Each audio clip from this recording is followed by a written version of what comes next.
Hi guys, Olive here today to talk to you about my most anticipated new book releases that are all due to come out in July, August, and September 2023. Somehow, it is once again time to look ahead to the great new books coming out over the next few months, and in this video I'm going to be talking about the new releases that will close out the summer season and move us into the season of big books, which always starts in September. So we're going to move chronologically, beginning with July, of course, and for some reason the 11th is going to be a really hot release day because all 4 of the books that I'm looking forward to in July are scheduled to come out on the 11th. The first one is a novel called Do Tell by Lindsay Lynch. This is an old Hollywood novel about a B-list actress whose contract has run out. So in order to make money, she starts using her vast social network and her keen observational skills to start feeding tips to the gossip rags. I can't wait to read this one. I'm sure it's going to be full of glitz and glamour and scheming. It's getting pretty good reviews so far, so I have high hopes. The other July 11th novel on my list is called The Carnival of Curiosities by Amy Gibbs. This is a gothic, and from the reviews I read, apparently a deliciously creepy novel about a traveling sideshow in the Victorian era and all of the dramas between the performers. This one is, of course, getting compared to The Night Circus by Erin Morgenstern, which on one hand makes me excited because I love The Night Circus so much, but then on the other hand, it makes me really nervous because I have been burned more times than I can count by those types of comparisons. So I'm just going to have to read this one when it comes out and see for myself if it's worthy of that comparison. July 11th will also bring 2 notable nonfiction books. The first one is called Parachute Women: Mary Ann Faithfull, Marcia Hunt, Bianca Jagger, Anita Pallenberg, and the Women Behind the Rolling Stones by Elizabeth Winder. This is the true story of the 4 women who worked behind the scenes to help curate the image of the band, the Rolling Stones. I love books about music, so this one immediately made it onto my list once I heard about it. And then there's 8 Bears: Mythic Past and Imperiled Future by Gloria Dickey. This is a global exploration of the 8 remaining species of bears and the dangers they face. Late last year, I read 2 books about bears. They are incredible creatures. I would love to learn even more about them. And that's actually it for July. In my experience, July tends to be a little bit sleepy in the publishing world. August is a little bit livelier, and things really heat up in September. But I do have 2 books on my list that are due to come out on the 1st of August, 1 fiction, 1 nonfiction. The nonfiction book is called The Underworld: Journeys to the Depths of the Ocean by Susan Casey. This is the latest book from the author of a handful of books about the ocean.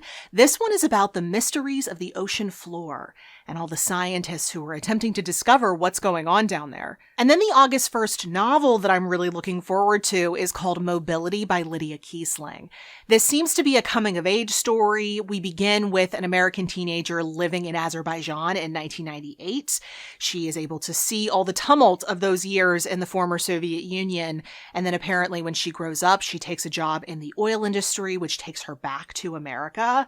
Everything about this synopsis was ringing my bells. I think if this one is well written, it is very likely to be a winner in my eyes. August 8th also has one of those fiction-nonfiction duos on my list. The nonfiction half of it is The Girls Who Fought Crime, the untold true story of the country's first female investigator and her crime-fighting squad by Mary Elder. This is about a trailblazing woman detective of the NYPD and the female squad she assembled during the same time that women were fighting for the vote. This sounds like an incredible story.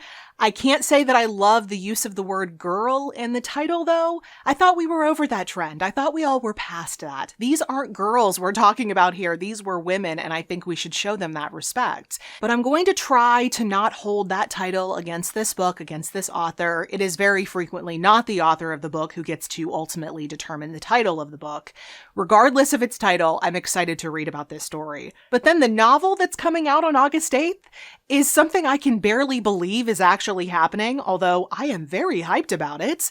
It's called Prophet by Helen MacDonald and Sin Blaché. This is apparently going to be a genre-blending thriller set in 2010, which follows the mystery of spontaneously materializing objects on a military base, and then that's followed by a series of deaths. Normally, I don't know that this would be something I would go for, but one of the two authors is Helen MacDonald, who wrote one of my all-time favorite nonfiction books, H is for Hawk. So I will follow her wherever she goes, even if it's into sci-fi. Coming out on August 15th will be The Quickening, Creation and Community at the Ends of the Earth by Elizabeth Rush.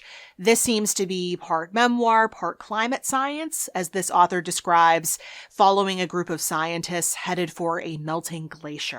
If this one has decent writing, I could see it being a contender for a number of different nonfiction book awards that I follow. The final August release I'll mention also comes out on the 15th. It's called Althea, The Life of Tennis Champion Althea Gibson by Sally H. Jacobs. This is a new biography of one of the greatest American tennis players of all time. Even if sports books aren't your thing, I still think you won't want to miss this one. But then we move into September, which, as I've already said, marks the beginning of big book season. This is when publishers are rushing to get all of their hyped, buzzy books onto the shelves ahead of the holidays. And the first new release date in September the 5th is a really good example of this because there are two potential best-selling novels coming out on the 5th. The first of those is From Dust to Stardust by Kathleen Rooney. This is the newest from the author of Lillian Boxfish Takes a Walk. And this one is a work of historical fiction following a woman who travels out to Hollywood only to become one of the preeminent flappers of the jazz age.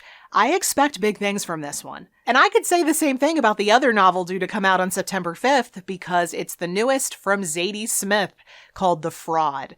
This is another work of historical fiction, although this one is based on real historical events.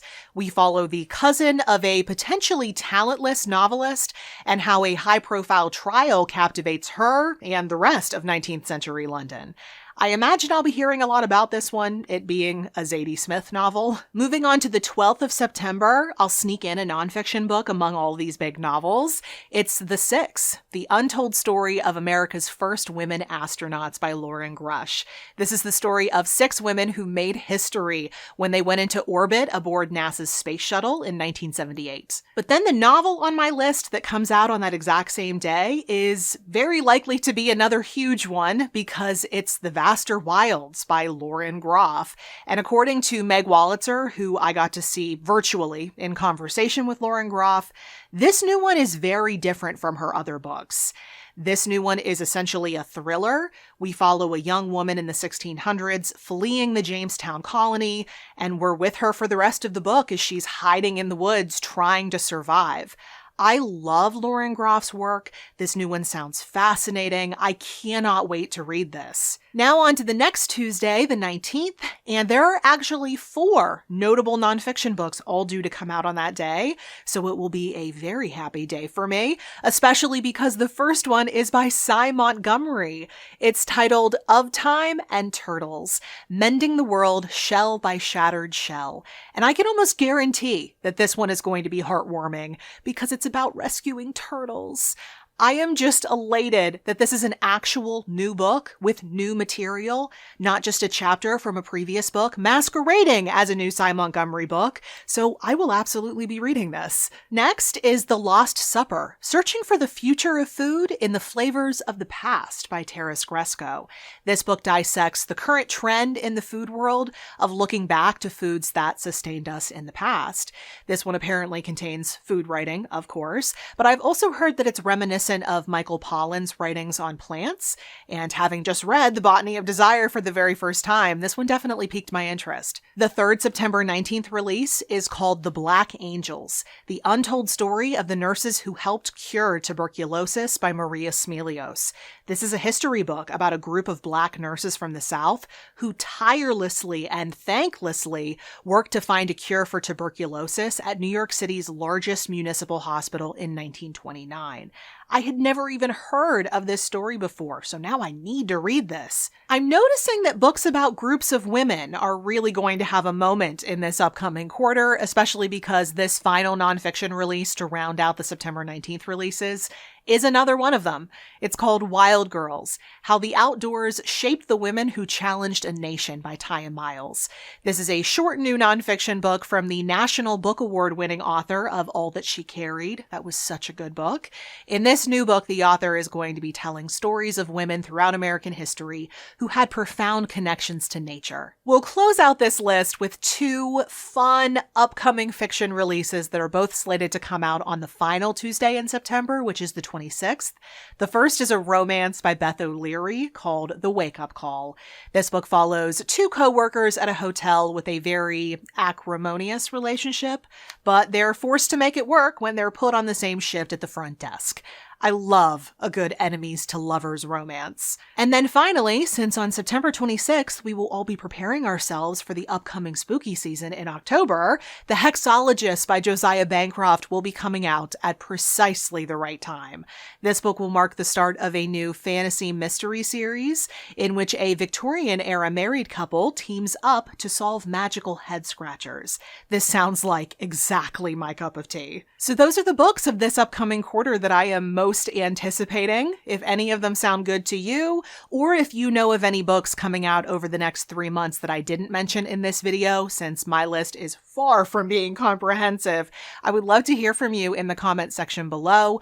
All the books that I did mention today will be linked for you in the description box below. They are there for your clicking convenience.